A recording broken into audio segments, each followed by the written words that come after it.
कहां तक पहुंचे थे? एनिमेलिया स्टार्ट किए थे ना? एनिमेलिया में हम लोग काम शुरू किए थे ना? एनिमेलिया में काम किधर ले गए थे? ब्रेन की तरफ। यानी टेफ्लॉन से काम शुरू हो गया था हम लोग का। नहीं, देखिएगा, हम लोग सबसे पहले बात किए थे the concept of the Monera. Clear है? दूसरा बात किए थे प्रोटिस्टा। क्लियर है? तीसरा बात किए थे एल्गे। ठीक है, इसके अलावा बात किए थे फंगी पे। इसके अलावा बात किए थे वायरस पर। यानी इस पे ये सब पर बात हो चुका है, और इस सब का कोऑर्डिनेशन भी हम लोग देख चुके हैं। अब हम लोग के पास एक टॉपिक कौन आया? एनिमेलिया। और एक इंपॉर्टेंट हम लोग के पास कौन रहेगा? प्लांटे। क्लियर है? अभी हम लोग किस पे बात कर रहे हैं? एनिमेलिया। एनिमेलिया में सबसे अच्छा उदाहरण किसको लिए? ह्यूमन बीइंग को। और ह्यूमन बीइंग का स्टार्टिंग कहां से लिए हैं? ब्रेन से। ब्रेन को और दूसरा नाम क्या है? टेफ्लॉन। ब्रेन को कितने भाग में बांटते हैं? बहुत अच्छा, कितने भाग में? ऊपर वाला, बीच वाला और नीचे वाला। रोम्बेन टेफ्लॉन। हम लोग कैसा कट किए थे? एलएस, लॉन्गिट्यूडनल सेक्शन में काटे थे। सबसे टॉप पे कौन दिखा था? Olfactory lobe. किसके लिए रिस्पॉन्सिबल? स्मेल के लिए। नीचे आए थे तो हम लोग को दिखा था एक जगह सेरेब्रम। कौन सा आया था? सेरेब्रम। किसके लिए रिस्पॉन्सिबल? मेमोरी के लिए। फिर एक आया था बॉडी के बैलेंस के लिए, एक सेरेबेलम। कौन सा? सेल। और अनैच्छिक क्रियाओं को, आई को कोऑर्डिनेट करने के लिए ऑप्टिक लोब्स। ये सब बात कर लिए थे। किससे संबंधित? ब्रेन से संबंधित। किसका ब्रेन हम लोग देख रहे थे? ह्यूमन बीइंग का देख रहे थे ना? तो पक्का ह्यूमन बीइंग का ब्रेन है तो ज्यादा डेवलप तो होगा ही। लिखिएगा थोड़ा सा। बहुत अच्छा, एकदम सही है। इसी तरह एकदम जुबान पर बिठा कर रखना। लिखिएगा, सेरेब्रम लिखाए थे डेवलप पार्ट ब्रेन का, मेमोरी के लिए, थिंकिंग के लिए, एनालिसिस पावर के लिए लिखाए थे ना? इसके बाद सेरिबेलम, सेरेबेलम लिखा है? सेरेबेलम नहीं लिखा है अभी, नहीं, खाली सेरेब्रम लिखा है। लिखिएगा सेरिबेलम। सेरिबेलम, सेरिबेलम लिखिएगा। सेरिबेलम लिखिएगा बैलेंस, बॉडी बैलेंस। सेरिबेलम में लिखिएगा बॉडी बैलेंस। देखिए, सेरिबेलम के कारण ही हम लोग अपने बॉडी को बहुत अच्छे बैलेंस मोड में चला सकते हैं, आगे प्रोसीड कर सकते हैं। अब जैसे आपका सवाल होगा, पूछिएगा, देखिएगा, ध्यान से समझिएगा। बोलता है कि अगर नर्वस सिस्टम में एल्कोलाइड्स चला गया, एल्कोलाइड्स मतलब जैसे अल्कोहल चला गया या कोई नशीला पदार्थ चला गया, तो नर्वस सिस्टम हल्का स्लो हो जाता है। और हम लोग को लगता है ना कि नशा आ गया। नशा फंसा नहीं है, नर्वस सिस्टम क्या हो जाता है? स्लो। और जो कुछ भी आप सोचते हैं उसमें आपको टाइम लगता है। जैसे जो कुछ भी आप थिंक कीजिएगा ना, उसमें टाइम लगेगा। रैपिड एक्शन में आप सोच नहीं पाइएगा। या भी ये भी हो सकता है कि जो पीछे सोचे थे वो फिर भूल जाइएगा, फिर नया बात सोचिएगा। तो निश्चित रूप से माइंड पर प्रेशर क्या होता है? कम। तो लोगों को लगता है रिलैक्सेशन मिला है। तो ध्यान रखना है कि सेरेबेलम का मतलब होता है that is the body balance. कहा जाता है जो ड्रंकर होता है, जो शराब पीने वाला होता है, उसका बेलम गड़बड़ाता है। यानी उस, देखिएगा उसको चलते हुए तो ऐसे चलेगा, उसके बाद फिर इधर लेफ्ट चलेगा, नहीं समझे? डगमगाएगा। या फिर, या फिर एगो पैर घिंचा रहा है, एगो पैर छोड़ दिया है, घसटा रहा है। या या या जो, ध्यान से सुनिएगा, या फिर दो आदमी उसको मिल करके ऐसे पकड़े हुए हैं, ऐसे घसटाते हुए ले जा रहा है, दोनों पैर को छोड़ दिया है। या फिर ठेला पर लोड करके ले जा रहा है। या फिर नाली में किनारे में जाके गिर गया है। Tot, total imbalancing mode of the cerebellum. किसका है? सेरेबेलम का। याद रखिएगा कि वो पूरी तरह से नर्वस सिस्टम को क्या करेगा? स्लो कर देगा। कहा जाता है, कहा एक हम लोग के यहाँ बहुत अच्छा स्टेटमेंट दिया गया है कि कभी क्यों न दृश्यते। कभी कहा जाता है जहां सूर्य की रोशनी नहीं जाती वहां कभी का नजर चला जाता है, उसके बारे में लिखता है। और संस्कृत में बोला है कौवा किम न खादसी। कौवा के बारे में दिया है कि क्या नहीं खाता है, जो मिलेगा वो खा लेगा। और बोलता है मद्यपान करने वाला क्या नहीं बोलता। हो सकता है उससे पूछेगा आप कौन, बोलेगा हम डीएम। कहाँ के डीएम? भारतवर्ष के डीएम हो सकता है बोल दे। तो उसकी उसके पास कोई डायरेक्शन है। थोड़ा देर के बाद पूछेगा कि नहीं समझे कि क्या बोल रहे हैं, का रे पागल, हम ही ना राष्ट्रपति हैं, हो सकता है हम ही ना प्रधानमंत्री, जो उसको बोलना होगा, क्योंकि उसके लिए कोई लेवल का सिस्टम नहीं है। कभी कभी आप नहीं भी रहेगा तो अकेले वो राजा बन जाएगा, बोलेगा ये सब सब जितना पूरा ये सब साम्राज्य मेरा है, इसके पहले राजा हम हुआ करते थे। तो ड्रंकर कुछ भी बोल सकता है। तो एक बार क्या हुआ, किसी तरह अढ़ाई घर चलने वाला अढ़ाई घर चलते चलते चला गया नाली में और गिर गया, और खटपटा के उससे निकल के बोलता है कि बताइए म्यूनिसपैलिटी वाला, दिन भर तुम रखते हो नाली को किनारे, रात में बीचे में लाकर रख दिया, ये गड़बड़ बात है, हम नगर निगम पर केस करने जा रहे हैं, आप रखे थे किनारे, रात में बीच में ला दिए, हम गिरे कि नहीं। एक आदमी उसको समझाया कि तुम आ गया किनारे, नाली नहीं आया है, नाली बीच में नहीं है, तुम किनारे चला गया है। कहा ये सब हम नहीं मानते हैं, कहा पृथ्वी गोल है, सब चीज रोटेट करता है। ठीक, हाँ, साइंस पीने वाला ड्रंकर था, बोला कि इससे से गोल घूमता है, और हम जानते हैं कि नगर पालिका वाला का बदमाशी, नट खोला होगा नाली का, अब बीच में लाग रख दिया, हम गिरे हैं कि नहीं। तो ध्यान रखिएगा कि उस सब में जो सबसे ज्यादा डिस्टरबेंस जिस पार्ट में होता है उसको हम लोग बोलते हैं सेरेबेलम। और किसका वो पार्ट है, ब्रेन का, कौन सा, रोम्बेनसेफ्लॉन, याद रखना है, कौन सा एफ्लॉन है, रोम्बेनसेफ्लॉन। यानी बेलम मतलब बैलेंस, बेलम मतलब बैलेंस, अब ब्रह्म मतलब मेमोरी, ब्रह्म मतलब मेमोरी, और बेलम मतलब बैलेंस। नेक्स्ट लिखिएगा, सेरेबेलम में बड़ी बैलेंस, ब्रैकेट में लिखिएगा कोऑर्डिनेशन यानी समन्वय, कोऑर्डिनेशन। इसके बाद लिखिएगा इंटरनल बैलेंस, इंटरनल बैलेंस, और ब्रैकेट में लिखिएगा particulate, particulate, particulate year response. हाँ, कान कान, ये सब बैलेंस होना चाहिए। देखिए क्या है ना, जैसे कि क्लास में कभी कभी आप देखते हैं साउंड आपको ज्यादा आता है, तो that is the types of the imbalancing, क्योंकि हमारा बॉडी किसी खास चीज को एक्सेप्ट कर सकता है, ज्यादा उस पर ज्यादा उस पर प्रेशर कीजिएगा तो उस चीज को हम लोग एक्सेप्ट नहीं कर सकते हैं। जैसे शादी विवाह में देखिएगा कि लगातार आप डीजे के संपर्क में रहिएगा तो आपको मन करेगा थोड़ा उससे हट करके हम अपने आप को बैलेंस करें। कारण क्या है कि हमारा जो डेसिबल ऑडिबिलिटी है, जो ऑडिबल है, जिस चीज को हम सुनने के लायक है, उसको भी हम एक लिमिटेशन तक सुन सकते हैं, उससे ज्यादा हम लोग नहीं सुन सकते हैं। तो ध्यान रखिएगा कि जितना भी मेरा सेंस ऑर्गन है, उस सेंस ऑर्गन का बैलेंस होना एकदम आवश्यक है। अगर हमारा सेंस ऑर्गन बैलेंस है तो बॉडी का जो केमिकल स्ट्रक्चर है या बॉडी का जो एक्टिविटीज है हमेशा कैसा रहेगा, बैलेंस। तो इसीलिए हम आपको बार बार बोलते हैं कि लोग मेडिटेशन क्यों करते हैं, that is the types of the balancing method. Meditation का मतलब होता है कि इंट्यूशन को किसी चीज से कनेक्ट करना। जैसे उसको हम लोग बोलते हैं, हिंदी में बहुत अच्छा वर्ड इसके लिए यूज किया गया, तारतम्यता, बड़ा अच्छा वर्ड का यूज किया गया। तारतम्यता का मतलब होता है कि जब हमने अपने इंट्यूशन को किसी चीज से अटैच करते हैं तो हमारे और किसी और के बीच में कोई सेगमेंट का कनेक्टिविटी नहीं होता है, और हम लोग क्या करते हैं, जो जो कुछ भी सोच पाते हैं, जो सोचते हैं, जो थिंक होता है, उसमें लगता है कि हम लाइट अपने आप को फील करते हैं। तो इसीलिए उसको हम लोग एक टर्म का यूज किया, दैट इज द मेडिटेशन। देखिएगा मेडिटेशन से, क्योंकि माइंड ही सब चीज कर रहा है, और हमने कहा भी था कि आपके पूरे बॉडी में अगर कोई कोऑर्डिनेट और कंट्रोल कर रहा है तो वो कौन कर रहा है, ब्रेन। और ब्रेन में बैठा हुआ कौन है, पिट्यूटरी ग्लैंड। और पिट्यूटरी ग्लैंड कैसा ग्लैंड है, मास्टर है। तो मास्टर है तो पक्का पूरे बॉडी को कंट्रोल एंड कोऑर्डिनेट करेगा। लिखिएगा, सेरेबेलम लिख लिए, लिखिएगा medulla oblongata, medulla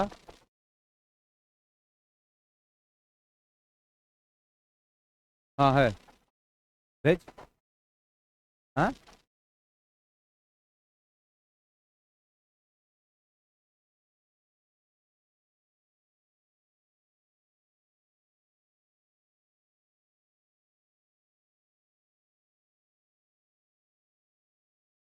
medulla oblongata, और है,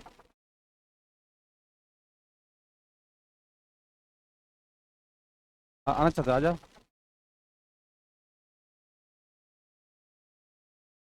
पहले पहले आया करो, पहले पहले।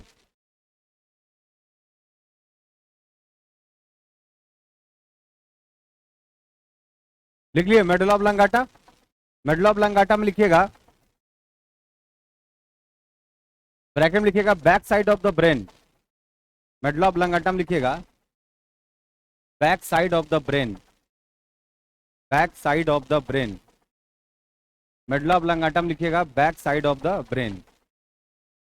लिख लिए, लिखिएगा mother of all function, mother point लिखिएगा mother of all function, mother of all function,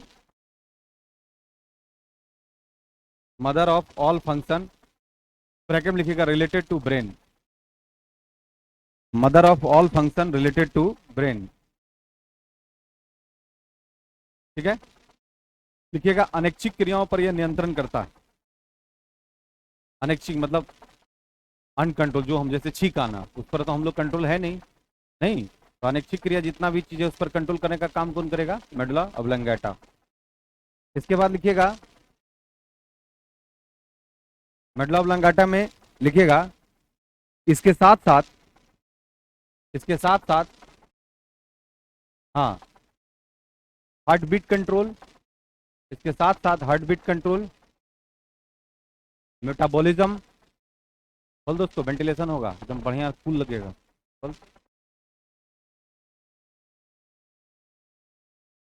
इधर से ठंडा लेगा, इधर से ठंडा के उधर से गर्मा के बाहर कर देगा, और उधर जो आगे में बैठा रहेगा उसका झसुआ जाएगा।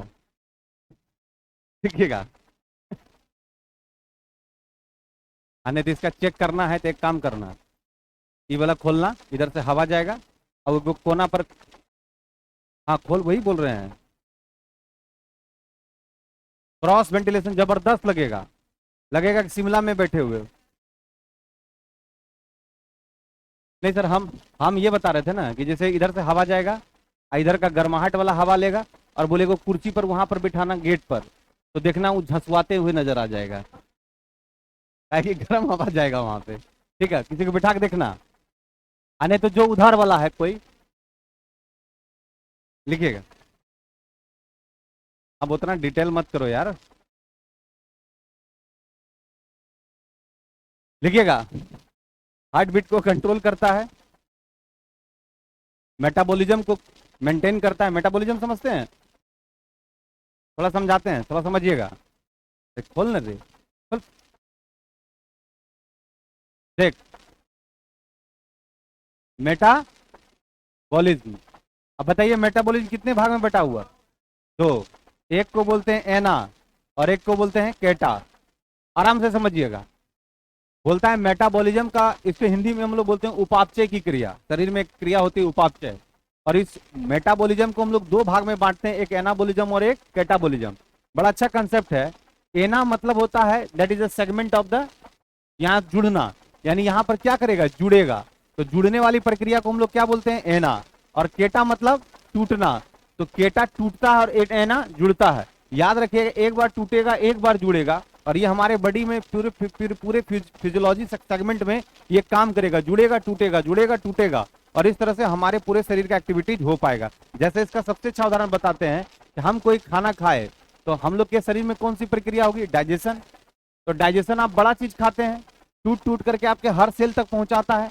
इसका यह मतलब है कि लेकिन टूटने में जितना भी इंजाइम है सब इकट्ठे रूप से काम करना शुरू करता है, और सब इकट्ठा काम करके उसको क्या कहता है? डाइजेशन का प्रोसेस कराता है। तो सब जब इंजाइम मिलकर कोई कार्बोहाइड्रेट को पचा रहा है, कोई प्रोटीन को पचा रहा है, कोई लिपिड को एमल्सिफाई कर रहा है, ये सब काम जो हो रहा है इसको हम लोग क्या बोल देंगे? एना। लेकिन जब हम सांस लेते हैं और ऑक्सीजन हमारे सेल के अंदर जाता है, हमारे नेजल चैम्बर से अंदर जाता है, लंग्स को देता है, लंग्स फिर हार्ट को देता है, ये सारा प्रोसेस होता है। इसके बाद ये ऑक्सीजन टूट टूट करके हमारे किस में चला जाता है? सेल में। तो इसको हम लोग बोलते हैं केटा। तो सांस, ऑक्सीजन, रेस्पिरेशन करना दैट इज द केटा, और डाइजेशन करना दैट इज द एना। ये दोनों मिला देंगे तो हमारे शरीर का मेटा बोलेंगे ना। जो ऑक्सीजन ले रहे हैं वो कौन है? केटा, और जो हम लोग खाना को पचा रहे हैं वो कौन है? एना। ये दोनों मिल जाएगा तब मेटा। तो हमारे बॉडी का निर्माण कैसे हो रहा है? मेटा से। क्लियर है? जिसमें आधा काम क्या कर रहा है? एना, और आधा काम क्या कर रहा है? मेटा। तो एना मतलब जुटना, और मेटा केटा मतलब टूटना। एना मतलब जुटना और केटा मतलब, देखो छोटा सा बॉक्स बनाइएगा,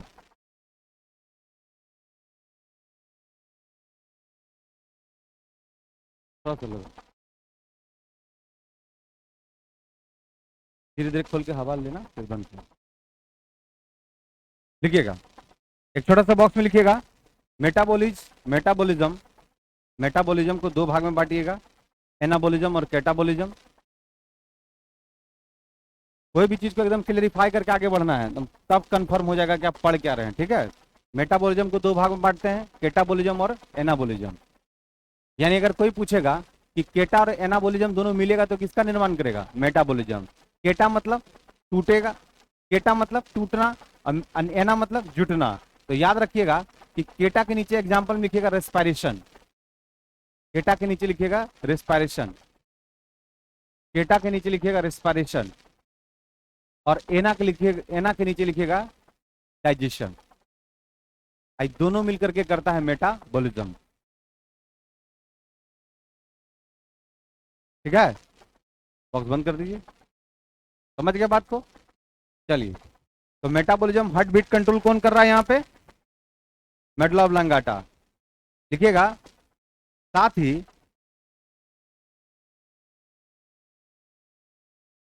स्पाइनल कोड इसमें,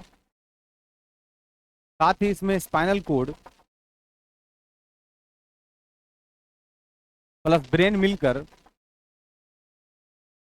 साथ ही इसमें स्पाइनल कोड, बहुत फेमस क्वेश्चन है, बहुत बार पूछा है, स्पाइनल कोड और प्लस कौन? ब्रेन, ये दोनों मिल करके निर्माण करता है सीएनएस, जिसको बोलते हैं सेंट्रल नर्वस सिस्टम। ये बहुत फेमस क्वेश्चन है, पूछेगा सेंट्रल नर्वस सिस्टम में कौन कौन शामिल? स्पाइनल कोड और ब्रेन। ठीक है, स्पाइनल कोड और ब्रेन दोनों मिलेगा तो किसका निर्माण करेगा? Central nervous system. और लिखिएगा यहां पर नीचे रिस्पॉन्सिबल फॉर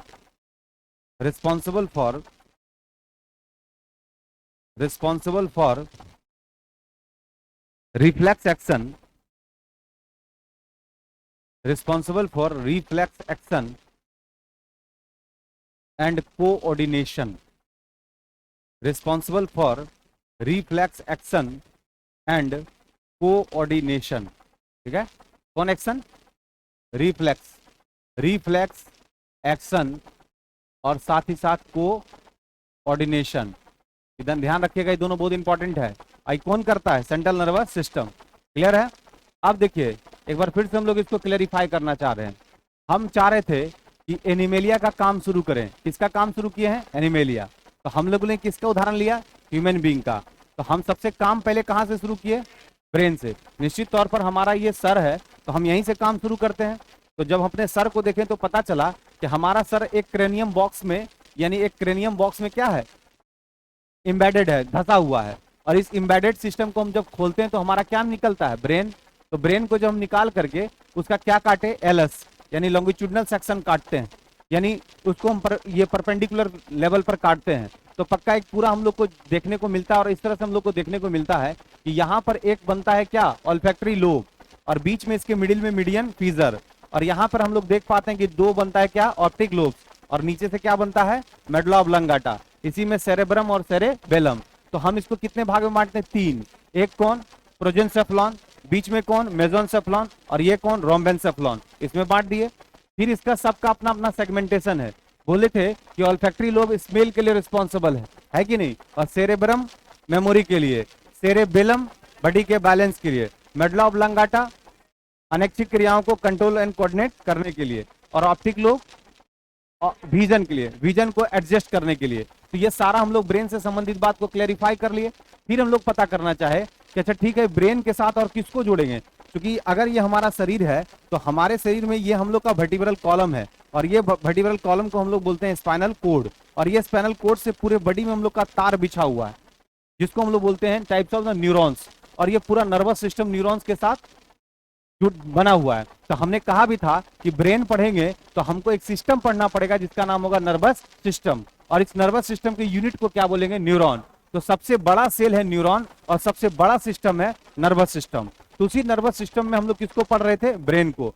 तो ब्रेन से पता चला कि ये जो स्पाइनल कोड है, और ये जो सब एक्सॉन और डेंड्रॉन, और ये पूरी तरह से फैला हुआ हमारे बॉडी में, ये सूचनाएं को लेता है और स्पाइनल कोड को देता है, और स्पाइनल कोड फिर किसको देगा? ब्रेन को। और इसी प्रोसेस को हम लोग बोलते हैं सेंट्रल नर्वस सिस्टम। यानी सीएनएस जो है, सीएनएस में ब्रेन और स्पाइनल कोड दोनों आएगा। मतलब ये जो पीछे का है और ये जो पूरा तार फैला हुआ है, ये तार सूचनाएं लेगा और किसको देगा? स्पाइनल कोड को। और स्पाइनल कोड के माध्यम से किसमें आएगा, ब्रेन में, और ब्रेन इस पर अपना एक्शन लेता है जिसको हम लोग बोलते हैं रिफ्लेक्सिव एक्शन। वो दिक्कत है, समझ गया ना पूरा बात। अब लिखिएगा, क्लियर है? किसी को कोई डाउट है तो पूछिएगा। एकदम साफ साफ बात कर रहे हैं, कहीं कुछ ऐसा नहीं रटने वाला बात की, सब दिखा रहे हैं आपको, ये सब सब काम हो रहा है। ऐसी में से कोई क्वेश्चन सीधा सीधा उठा के पूछेगा भी। क्लियर? लिखिएगा स्पेशल फैक्ट्स में जी, वो सेरेब्रम का काम नहीं करता है। सेरेब्रम जो है ना वो जैसे मेमोरी लॉस हो गया या उसमें कुछ चोट आ गया तो वही है क्या, उसका मेंटल लेवल जो है एक ऑर्डर में काम नहीं करता है। जैसे जैसे कि डिसबैलेंस, मतलब ऐसे करना चाहिए ना तो कभी ऐसे करता है कभी ऐसे करता है, यानी डिसबैलेंस इसको बोलते हैं। तो डिसबैलेंस हो गया तो मेंटली हो गया। लिखिएगा स्पेशल फैक्ट्स में, लिखिएगा लिखिएगा ईईजी टेस्ट बड़ा फेमस है, ईईजी।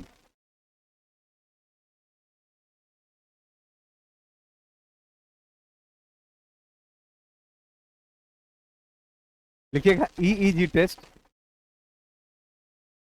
इसका फुल फॉर्म लिखिएगा इलेक्ट्रो इंसेफ्लोग्राफ, इलेक्ट्रो इंसेफ्लो, इलेक्ट्रो इंसेफ्लो, इलेक्ट्रो इंसेफ्लोग्राम, कहीं ग्राम कहीं ग्राफ कुछ मिल जाएगा, ग्राफ लिखिएगा, ग्राफे लिखिए, इलेक्ट्रो इंसेफ्लोग्राफ लिख लिए। उसी तरह हार्ट के लिए हम लोग एक टेस्ट होता है कौन सा, ईसीजी, इसको बोलते हैं इलेक्ट्रोकार्डियोग्राफ। ये टेस्ट कराया जाता है, ईसीजी टेस्ट कराइए, ईईजी टेस्ट। तो ब्रेन से कोई दिक्कत होगा ना तो एक टेस्ट लिखता है कौन सा, ईईजी, इलेक्ट्रोएन्सेफलोग्राफ। तो उसका टेस्ट से पता चल जाता है कि प्रॉब्लम क्या है, जैसे ब्रेन का, जैसे किसी को न्यूरो का प्रॉब्लम होता है, याद रखिएगा। तो हम लोग क्या बोलते हैं, हम लोग गलती से क्या बोलते हैं कि हमको नर्स वाला डॉक्टर से दिखा दीजिए। ये न्यूरोलॉजिस्ट नर्व्स का है, नर्व्स मतलब क्या, ब्रेन से रिलेटेड है। तो इसका दो तरह का डॉक्टर होता है, एक इसका जो एक होता है जिसको हम लोग इसमें मेडिसिन की ओर रहता है जो न्यूरोलॉजिस्ट होता है, और एक इसका सर्जन होता है जो सर्जरी करता है। तो याद रखें, एक फिजिशियन और सर्जन दोनों अलग अलग होता है। फिजिशियन का काम क्या है कि अपने दवा के माध्यम से आपको बैलेंस करेगा, और सर्जरी के पास जाइएगा तो आपके ब्रेन में ड्रिल करेगा और जो भी काम करना होगा अपना करेगा, या फिर नस इसे दर दर करना है तो वो अपना करेगा। लेकिन अभी सबसे ज्यादा हम लोग के पास इसका जो प्रोसेस ठीक करने का है वो फिजियोथेरापिस्ट प्रोसेस सबसे इंपॉर्टेंट है। आज के डेट में क्या है कि मसल्स को रिलैक्सेशन देकर न्यूरॉन्स को एक्टिवेट किया जाता है, या फिर बहुत सारे अभी प्रोसेस हम लोग क्या नेचुरोपैथी का भी आ गया है जिसमें न्यूरॉन्स को एक्टिवेट किया जाता है। तो कहा जाता है कि टोटल का जो काम है ब्रेन से, जैसे कभी कभी सुनते होंगे कि कोई आदमी बहुत ज्यादा डीप कंसंट्रेशन में सोचना शुरू किया तो अचानक क्या हो गया, उसको गर्दन में दर्द शुरू हो गया। तो आप सोच रहे हैं सोचा तो दर्द कैसे शुरू हो गया भाई, डीप कंसंट्रेशन में इससे क्या मतलब है। तो कहा जाता है कि जैसे कि ब्रेन जो है, हमने पहले भी बोला था कि बैलेंसिंग मोड में काम करता है, और इम्बैलेंसिंग मोड का आप काम कर दीजिएगा तो निश्चित रूप से कहीं ना कहीं न्यूरॉन्स इफेक्टेड हो जाएगा और जिसके कारण प्रॉब्लम क्रिएट होता है। तो हमेशा ध्यान रखना है कि जैसे कि बैलेंसिंग मोड में कोई काम करते हैं तो आप काम बहुत बेहतर तरीके से कर लीजिएगा, और डीप कंसंट्रेशन किसी चीज पर करते हैं तो उसका इफेक्ट थोड़ा निगेटिव पॉइंट होना शुरू हो जाता है। तो टोटल कौन कौन कोऑर्डिनेट कर रहा है, न्यूरॉन। और न्यूरॉन किसका पार्ट है, नर्वस सिस्टम का, और इसी नर्वस सिस्टम से कौन जुड़ा हुआ है, ब्रेन। तो इसका मतलब ये जो है, जो हम लोग का ये जो कंसर्निंग है, ये जो आपका जिसको हम लोग सीपीयू बोल सकते हैं, जैसे कंप्यूटर का सीपीयू होता है, जो आपका पूरा दिमाग है वो बहुत अच्छे तरीके से काम करना चाहिए ताकि नीचे वाला जो सेगमेंट है वो बहुत अच्छे तरीके से इसको कंट्रोल एंड कोऑर्डिनेट कर पाए। और इसके लिए, इस पूरे कंट्रोल एंड कोऑर्डिनेट के लिए हमारे पास एक नेचुरल सेक्शन निकलता है, इसको हम लोग बोलते हैं हार्मोन। तो हार्मोन का क्या काम है कि आपके बॉडी को कंट्रोल एंड कोऑर्डिनेट करती है। जैसे ब्रेन में पिट्यूटरी क्या है, मास्टर है, ये सबको डायरेक्शन देगी, जाके थायराइड को बोलेगी तुम थायरोक्सिन निकालो, जाके पेनक्रियाज को बोलेगी तुम इंसुलिन जल्दी से निकालो, ज्यादा मीठा खा लिया है। तो ये पूरा काम कौन कर रहा है, ब्रेन। तो ब्रेन में जो बैठा हुआ है पिट्यूटरी ग्लैंड, वो मास्टर इसलिए है कि सबको एक्टिवेट करता है, खुद नहीं करता है, एक्टिवेट करवाता है। तो जो करवाएगा दैट इज द मास्टर, इसीलिए बोला जाता है पिट्यूटरी ग्लैंड को मास्टर ग्लैंड। आगे हम लोग बात करेंगे इस पर, लिखिएगा, समझ पा रहे हो, ठीक है। लिखिएगा, लिखिएगा टाइटल में control and coordination, control and coordination, नियंत्रण एवं समन्वय, कोऑर्डिनेशन। कंट्रोल एंड कोऑर्डिनेशन, नियंत्रण एवं समन्वय। बॉडी में कोई ना कोई चीज तो हम लोग का कंट्रोल एंड कोऑर्डिनेशन करेगा, और निश्चित तौर पर जब यहाँ बात करें तो ये सब रिलेटेड किससे होगा? ब्रेन से, यानी brain he control and coordination का बड़ा हिस्सा है। और हम लोग अभी जब बात कर रहे थे तो हम लोग को पता भी चला कि मेडुला ऑब्लांगेटा तो कंप्लीट काम करता है, लेकिन साथ ही साथ ध्यान दीजिएगा कि हमारे शरीर में दो तरह का सेगमेंटेशन है, जैसे कि एक ये है और एक जो है ना उसमें छिद्र नहीं है। जैसे आप समझिएगा कि एक में छिद्र है, तो जिसमें छिद्र है उसको हम लोग बोल सकते हैं दैट इज द ये विथ डक्ट है, डक्ट है जिसमें छिद्र है। और जिसमें डक्ट नहीं है वो क्या बोलेंगे? विदाउट डक्ट है, बोल सकते हैं ना, या फिर इसको बोल सकते हैं डक्टलेस है, बोल सकते हैं। ये विथ डक्ट है और ये क्या है? डक्टलेस है। तो बोलता है जिसमें डक्ट है और जिससे निकल रहा है, ये पक्का जब भी निकलेगा तो ये निकलेगा एंजाइम। क्या निकलेगा? एंजाइम। यानी जो डक्ट से सेक्रेट हो रहा है वो क्या है? एंजाइम। और एंजाइम एक तरह का प्रोटीनस मटेरियल है। कैसा मटेरियल है? प्रोटीनस। और जो प्रोटीन है वो पक्का बना हुआ किससे है? अमीनो एसिड से। और जो अमीनो एसिड है वो कार्बन, हाइड्रोजन, नाइट्रोजन और ऑक्सीजन से बना हुआ है, याद रखिएगा। तो यहां पर ध्यान देना है कि जब हम लोग के शरीर से जो ये स्वेट ग्लैंड है जिससे पसीना निकल रहा है, या माँ के जो मेमोरी ग्लैंड से जो मिल्क का सेक्रेशन होता है, वो एक तरह का कैसा है? विथ डक्ट है। तो इसका मतलब है कि कुछ हमारे पास जो है जिसमें डक्ट होता है और जिससे सेक्रेट होता है, और कुछ डक्टलेस होता है जिसमें डक्ट नहीं होता फिर भी रिस रिस करके निकलता है। जो रिस करके निकलता है उसी को हम लोग बोलते हैं हार्मोन। क्या बोलते हैं? हार्मोन। क्लियर हो गया? एंजाइम कहां से निकलेगा? जिसमें डक्ट होगा। और हार्मोन कहां से निकलेगा? जिसमें डक्ट नहीं होगा। तो जब रिस करके निकलेगा तो पक्का ये एरिया जो है बैलेंस मोड में रहेगा, तभी अपना बैलेंसिंग मोड में हार्मोन को सेक्रेट करेगा। और अगर ये एरिया में किसी तरह का प्रॉब्लम हो गया तो या तो वो कम सेक्रेट करेगा या ज्यादा। अगर कम करेगा तो बीमारी, ज्यादा करेगा तो बीमारी, यानी disbalancing of the hormone different type का डिजीज हो सकता है, या disbalancing of the enzyme different type का डिजीज हो सकता है। तो इस दोनों को बैलेंसिंग करने के लिए क्या करना पड़ेगा? बॉडी को कंट्रोल एंड कोऑर्डिनेट करना पड़ेगा। और यहां पर बैठ के ये सब काम कौन कर रहा है? पिट्यूटरी। कंट्रोल एंड कोऑर्डिनेशन का काम कौन देखेगा? पिट्यूटरी। कहां पे बैठा हुआ है? ब्रेन के पास। लिखिएगा। दिक्कत नहीं ना है? एकदम पूरा समझ में आ रहा है ना? हाँ, इसको बोलते हैं that is a real real test of the biology. Real test चल रहा है। हम अगर आते आपको इतिहास की तरह पढ़ाते बायोलॉजी तो आप एक को लाइन नहीं समझ पाते। इसको बोलते हैं रियल टेस्ट। आपको किसी भी, हम पहले भी बोले थे, कॉमर्स के कैंडिडेट रहो, मैथ्स के कैंडिडेट रहो, चाहे बीएससी आईटी रहो या बीसीए रहो, एमसीए रहो, मतलब नहीं है। हम जब आपको बायोलॉजी पढ़ाएंगे तो आपको फील हो जाएगा कि एकदम बहुत अच्छा चीज है, उसको हम लोग को जानना चाहिए। और हम बोले भी थे कि wait and watch Animalia, Animalia को वेट कीजिए, तब सब फंक्शन आपको लगेगा ये तो हमारे साथ हो रहा है। जब आपको जो सब्जेक्ट लगेगा मेरे साथ हो रहा है, ऐसा था, हम गए थे एक आदमी को दिखाने के लिए, हाँ उनको न्यूरो का प्रॉब्लम था, तो बोला था फिजियोथेरापिस्ट के पास लेके जाइए। तो बोला था कि गर्दन थोड़ा थोड़ा दबाइए, बोला था एक तो पीछे में एगो ढक्कन लगा दीजिए, बोला था कि कमर में एगो इसका बांध दीजिए, बोला था कि हाथ उठा करके एगो रखने के लिए ऐसे करके, तब सब समझ में आ जाएगा वो सर सही है बोल रहे हैं, सब बात। हाँ, हम जब आपको पढ़ाएंगे ना तो आप 75% डॉक्टर हो जाइएगा। बस आप में कमी एक ही रहेगा कि आपको दवा का नाम पता नहीं रहेगा। दवा हम नहीं जानते ना आप भी जानिएगा, अगर हम जानते तब यहाँ पढ़ाने एवे नहीं करते।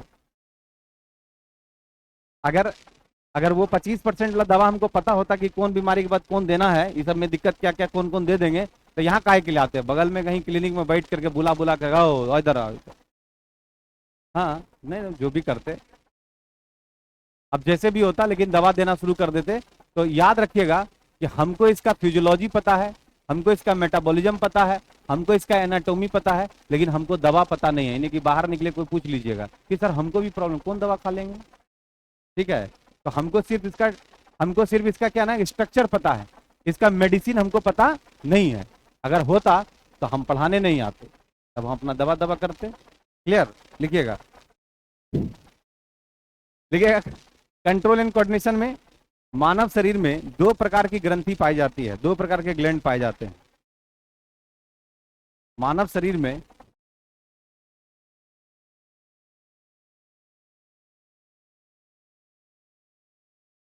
मानव शरीर में दो प्रकार के ग्लैंड पाए जाते हैं। कितने प्रकार के? दो। मानव शरीर में दो प्रकार के ग्लैंड पाए जाते हैं। पहला लिखिएगा एक्सोक्राइन, ऐसे लिखिएगा। है मतलब क्या होता है? एक्सोक्राइन। और दूसरा लिखिएगा इंडोक्राइन।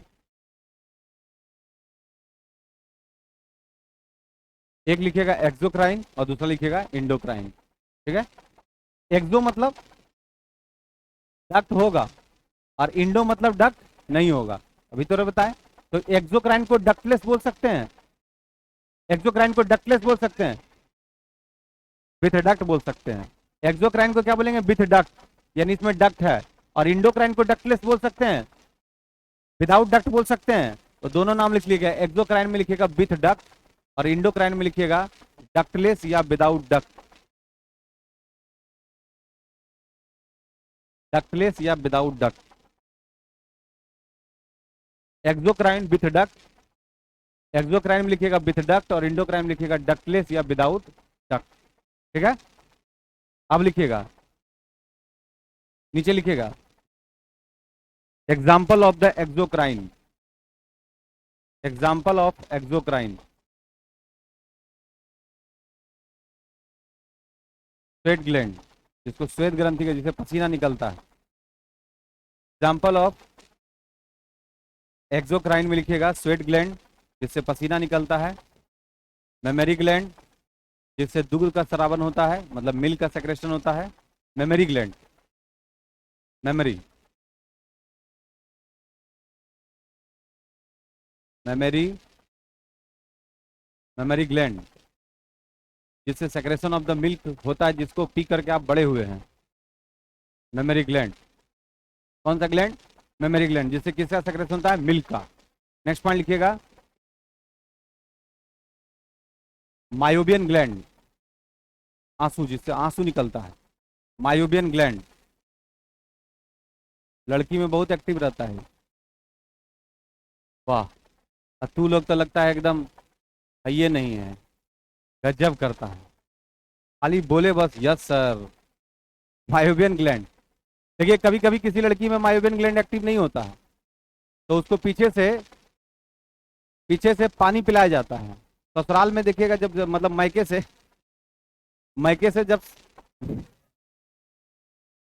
जब ससुराल विदा होगी, तब पीछे से उसका जो उसके घर वाले लोग रहेंगे, झूठ मूठ का उसको पानी देंगे। तो पूछती भी कि पानी क्या दे रही है, पियो पियो। उसको लगता है कि पानी कम हो गया, इसमें आंख से आंसू नहीं आ रहा है, और उस सोचिए अच्छे निकले यहाँ से। दिमाग खराब करता था ये लोग। तो समझ रही थी, यहाँ पर तो बहुत रिस्ट्रिक्शन था। अब तो यहाँ 4 आदमी मेरा गार्जियन था, अब तो 1 आदमी, इसको तो हम ऐसे नचा देंगे। ये तो हमारे अंडर कंट्रोल का चीज है। क्लियर? हाँ, मतलब जो पहले एज्यूम कर लेती है, उसके बाद देखिएगा कुछ लोग उसको आके बोलता है, अरे रो, नहीं तो गांव वाला सोचेगा कि यहाँ बहुत कष्ट दे रहे थे, तो जबरदस्ती उसको हुर हुर करके रुलवाया जाता है। अब बताए, तब बेचारी रोने लगती है, तो रोती है खाली मुंह से, आंख से नहीं। उसके बाद क्या होता है, तो उसके हस्बैंड को भी लगता है अरे गजब रो रही है भाई। तो एक बार बीच में हस्बैंड ही बोलता है कि यहीं रह जाओ जब दिक्कत है। तो प्रिस्क्राइब करता है कि मान लीजिए इतना दिक्कत है तो यहीं रहो, काय के लिए हमारे साथ जाना है, हम बाद में आएंगे तो ले जाएंगे। कहा चुपचाप से जो हम कर रहे हैं करने दो, और तुम शांति से बैठे रहो। ये भी बेचारा को समझ नहीं है कि हम क्या करें। आखिरकार लड़का उसमें क्या इंटरेक्शन लेगा, उसके पास कोई ऑप्शन नहीं है। लेकिन देखता है कि बस थोड़े दूर होने के बाद, मतलब हमको लगता है कि आधा किलोमीटर दूर हुआ गांव से, मंदिर आया, तो उसके लड़का पूछती है, देखो सामान हमारा यहाँ था, क्या हुआ?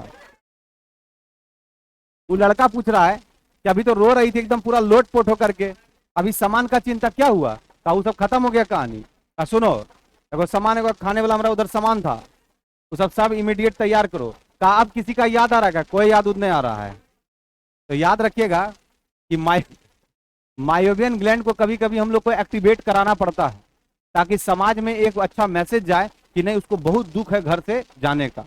आजकल बहुत, ये सब बहुत दिक्कत हो रहा है। मतलब उसको लोग, आदमी जो है ना, बगल में धक्का उक्का दे करके, रो नहीं रोगे तो दिक्कत हो जाएगा, नहीं रोगे तो क्या समझेगा ये। मैं बहुत हम भी इधर भी हम एक जगह गए, बड़ा हम गमगीन होके गए, तो उसमें अपना चेहरा एकदम लटका कर रखेंगे, वो हंस रही है। तो हम, जैसे होता है ना कि एक माहौल क्रिएटिविटी होता है, तो हम लोग 4-5 लोग सोचे ना कि अपने आप को एक्टिवेट कर लें उसी मूड में, तो हम लोग क्या करें, थोड़ा शांत चित्त से उस चीज को देख रहे थे, और वो पूरा हंस रही है। कहता नए नए लव मैरिज, वो है मैरिज में अब सब सिस्टम चलता है। अब लव मैरिज और अरेंज मैरिज का कोई मायने नहीं है। तब मैरिज, तब मैरिज में मायोबियन ग्लैंड खत्म हो गया है। मायोबियन ग्लैंड भी सोचता होगा कहाँ पड़ गए हैं किसके पास, एक को बार तो एक्टिव कर दो। हाँ, अरे एक बार, नहीं नहीं, एक बार हम ब्रेकअप के बाद,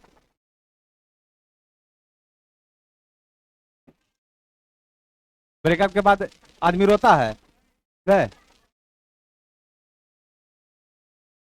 ब्रेक ब्रेकअप ब्रेकअप ब्रेकअप के ब्रेकअप के बाद आदमी ज्यादा इंजॉय करता है, काहे कि उसका दोस्त बोलता है कि जब सब कुछ खत्म हो गया तब पैसा रख के क्या करेगा, खर्चा करो। कहा कितना पैसा है, कहा 5,000 का, खत्म करो, अब क्या मतलब है। अब ना तो पैसा तुम्हारे काम का ना हमरे काम का, उड़ाओ, हम दोनों मिल के खाते हैं। इसमें मौज कौन ले रहा है, दोस्त।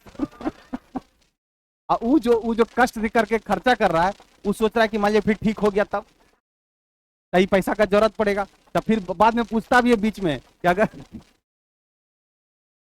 बाद में पूछता है कि अगर मतलब रिलेशन ठीक हो गया तब हम है ना, हम अभी मरे हम अभी मरे नहीं, जब तक जिंदा रहेंगे इस सब के लिए तुमको चिंता उनता करने की जरूरत नहीं है। बेचारा ठीक हो गया, बाद में पूछने गया गए जब ठीक हो गया, कहा यही सब फालतू काम करते हैं, और तुम रोजे रोजे ये सब धंधा करेगा तो हम तुम्हारे साथ रहेंगे, अपना समझो।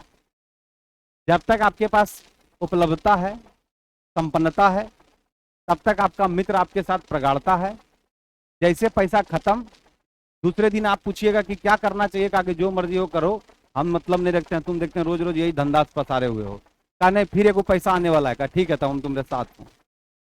इन्हें बैचलर लाइफ में सबको पता होता है कि अपने जीवन से, हम लोग के यहाँ तो जैसे पैसा घर से आया वैसे ही नजरे ना आ रहा है, पूछ रहे थे रूम में अरुण कहाँ गया, नहीं मतलब दूसरा अरुण था, बोले वो कहाँ गया, कहा 3 दिन से नहीं आ रहा है। बोले कहा कुछ हुआ क्या, कहा नहीं नहीं 3 दिन से उधर रह रहा है।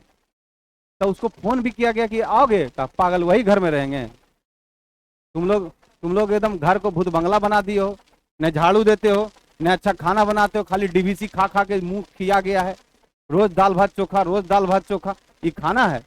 हम बोले कि अच्छा तो यही ना खाना बनता है जी रूम पे, कहना ना तुम लोग खाओ, तुम लोग गरीब तबके के लोग हो, खाओगे सही है, हम वो सब तुम्हारे गरीबी में हम नहीं रहने आ रहे हैं। वो लखनऊ को लगा था। उसके बाद आया 7वां दिन, मुंह लटकाए हुए, तो खाना बना है, बोले हम लोग तो गरीब तबके के लोग, खाना बना है खाओगे, कहा जो दोगे, अगर वो भी नहीं है तो वो भी बता दो। हम बोले दिक्कत क्या है, कहा 1 पैसा नहीं है। और फिर 15 दिन तक जो कोना में बैठता था वहीं बैठ, वहां हिलता भी नहीं था, और उसी समय उसको अपना करियर का चिंता रहता, नहीं पढ़ेंगे नहीं तो जीवन खराब, जीवन खराब हो जाएगा। हमको लगता था कि ये जो 15 दिन जीवन अच्छा करके आया है, और उसके बाद फिर जब उससे भी और बुरा स्थिति तब होता था जबकि 25वां दिन में सबका खर्च हो जाता था।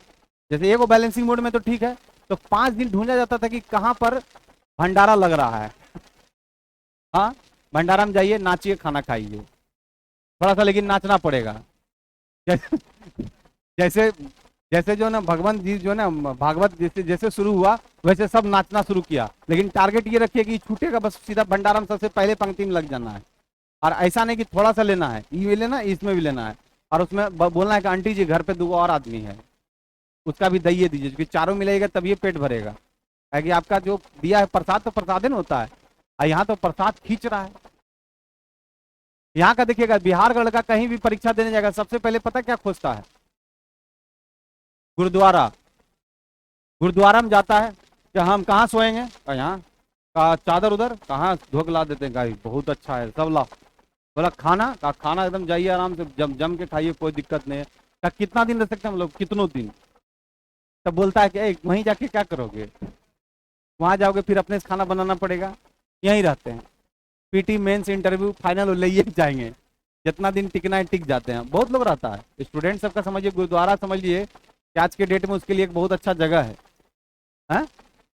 नहीं, बहुत सारा लोग, जैसे कि अब डॉर्मेट्री में भी रहिएगा तो डॉर्मेट्री में एक प्रेशर है ना खाना का, कहीं होटल में खाना पड़ेगा, और वहां पे देखिएगा कि अच्छे अच्छे लोग आपको खाना खिलाएंगे, बस यही है कि उस पंक्ति में बैठ के खाना है। तो क्या चीज, एनआरआई, हाँ वही बता रहे हैं, देखो एनआरआई ये सब रेगुलर कस्टमर है। मतलब देखो डायरेक्शन कैसा है कि भोजन भी मिला रहा है, एनआरआई खिला रहा है, अब इससे क्या चाहिए ज्यादा, लिखिएगा मायोवेन ग्लैंड और वहीं पर लिखिएगा लैक्रिमल ग्लैंड, लैक्रिमल LACRIMAL। हाँ लैक्रिमल, ये भी आंसू से संबंधित, lacrimal, मायोवेन gland, lacrimal gland, मायोवेन gland और लिखिएगा लैक्रिमल ग्लैंड, लिख लिए। ये सब किसका उदाहरण है, एक्सोक्राइन का, यानी इस सब में कुछ निकलने के लिए क्या है, छिद्र है, तो इसको हम लोग विथ डक्ट बोलेंगे, विदाउट डक्ट, विथ डक्ट। इसको डक्टलेस बोलेंगे, डक्ट, डक्ट यानी डक्ट के साथ है, तो कौन सा क्राइन हो गया, एक्सोक्राइन। कौन सा क्राइन, एक्सो। हिंदी में इसको बोलते हैं बहिस्रावी ग्रंथि, क्या बोलते हैं, बहिस्रावी ग्रंथि। अब लिखिएगा, अब लिखिएगा example of endocrine gland, example of endocrine gland. Endocrine में एरो देख लिखिएगा, इंडोक्राइन में लिखिएगा एरो दे करके, एग्जाम्पल ऑफ इंडोक्राइन ग्लैंड में लिखिएगा इंडोक्राइन में एरो दे करके विदाउट डक्ट,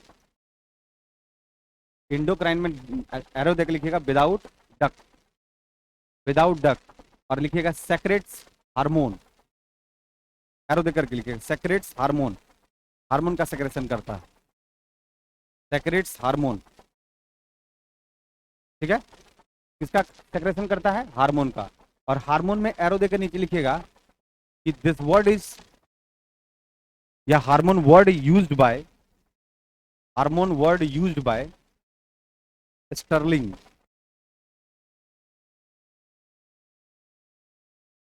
स्टर्लिंग, हार्मोन जो वर्ड है, हार्मोन वर्ड का यूज किया था स्टर्लिंग 1906 में, क्वेश्चन पूछता भी है, हार्मोन वर्ड का यूज कौन किया था, स्टर्लिंग, कब किया था, 1906 में। तो विथ डक्ट या विदाउट डक्ट, विदाउट डक्ट यानी रिस रिस करके निकलेगा, और जो रिस रिस कर निकल रहा है वो क्या है, हार्मोन है, क्लियर है।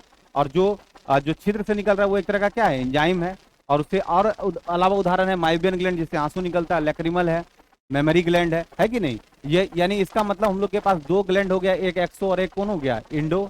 अब यहाँ पर क्वेश्चन थोड़ा सा आता है स्पेसिफिकेशन में, स्पेशलाइजेशन में कुछ कुछ सवाल पूछे जाते हैं, जैसे पिक्युलिटीज में क्वेश्चन पूछा जाएगा स्पेशल फैक्ट्स में कि क्या क्या खास बात है। तो स्पेशल फैक्ट्स में आपसे सवाल पूछेगा कि मानव शरीर का सबसे बड़ा ग्लैंड लीवर, लीवर, लेकिन इंडोक्राइन वो नहीं है, वो क्या है, एक्सोक्राइन। तो मानव शरीर का सबसे बड़ा ग्लैंड का नाम क्या है, लीवर, लेकिन ये एक्सोक्राइन है क्योंकि इसमें छिद्र है। फिर सवाल पूछेगा मानव शरीर का सबसे छोटा ग्लैंड, पिट्यूटरी, सबसे छोटा कौन है, पिट्यूटरी। फिर पूछेगा कि मानव शरीर का वह ग्लैंड का नाम बताइए जो एक्सोक्राइन और इंडोक्राइन दोनों है, बहुत अच्छा, पेनक्रियाज, पेनक्रियाज एक्सोक्राइन भी और इंडोक्राइन। इसी तरह का बहुत सारा आपसे सवाल पूछा जा सकता है। तो अब क्या है, टोटल अब यहीं पर जो है जितना क्वेश्चन है हल्का सा आपका क्वेश्चन बन जाएगा जीके टाइप का, समझ रहे ना, ये अप्रोच आपको दे दिए, और अप्रोच के बाद आपको कैसा टाइप दे रहे हैं, जीके यानी जनरल नॉलेज टाइप का। पूछेगा मानव शरीर का सबसे छोटा ग्लैंड, पिट्यूटरी, मानव शरीर का सबसे बड़ा ग्लैंड, लीवर, फिर पूछेगा मानव शरीर का सबसे बड़ा इंडोक्राइन ग्लैंड, थायराइड ग्लैंड, ऐसा क्वेश्चन पूछेगा। तो क्वेश्चन पे ध्यान रखना है कि एक्सोक्राइन पूछ रहा है कि खाली ग्लैंड पूछ रहा है, या फिर पूछेगा मानव शरीर में वह ग्लैंड का नाम बताइए जो एक्सोक्राइन और इंडोक्राइन दोनों है, पेनक्रियाज। तो हम लोग अब क्या करेंगे, थोड़ा सा एक सिस्टम को बनाएंगे और एक बैकअप लेंगे थोड़ा सा जीके टाइप का, तो काम हो जाएगा। यहाँ तक किसी को दिक्कत, समझ गया ना पूरा बात। तो नेक्स्ट क्लास में बात करेंगे इसके जीके अप्रोच पर, क्लियर।